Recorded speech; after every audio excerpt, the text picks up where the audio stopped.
Jai Shri Radhe Krishna. Keep doing this, as it will give you the opportunity to recognize and improve your faults and shortcomings. Saying this, God disappeared. The man picked up both the bags and started walking, but he made a crucial mistake. Instead of keeping his own bag of faults in front of him to reflect upon, he placed it on his back, tightly sealed, never to be seen or examined. Meanwhile, he hung the bag full of his neighbor's faults in front of him, constantly opening it, scrutinizing its contents, and displaying it to others. As a result, the blessings he had asked for turned into a curse. Instead of progressing in life, he began to decline, encountering even greater challenges than before. His habit of exposing others' flaws led people to perceive him negatively. Had he focused on his own shortcomings and worked to correct them, he would have achieved growth and success. But instead of introspection, he chose judgment. This story teaches us a valuable lesson. If a person spends less time finding faults in others and instead works on improving themselves, they will always progress and never feel defeated. Yet, in today's world, many people do the exact opposite. They wake up in the morning, offer prayers, and then in the evening, engage in actions that contradict their own beliefs, harming others, indulging in negativity, or engaging in immoral behavior. Then, they turn to God again and ask, "Why am I suffering?" One must first identify their own mistakes and work towards correcting them. There is an old saying, "God helps those who help themselves." This holds true. By taking small steps and changing one's mindset, sorrows can be overcome. Just as one climbs great mountains step by step, a person can gradually ascend to the peak of happiness through self-improvement and positive thinking. The true meaning of happiness. What is the greatest happiness in life? Shri Krishna teaches us that true happiness lies within. The one who is content is truly happy.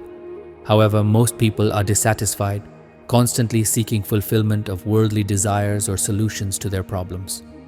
Their prayers are often transactional, asking for something in return rather than surrendering to devotion. True devotion is not about asking for material gains. It is about connecting with God with a pure heart. While devotion can bring peace and positivity, excess or misplaced devotion can lead to unnecessary suffering. Misguided devotion. Worship out of fear. Some people worship not out of love, but out of fear.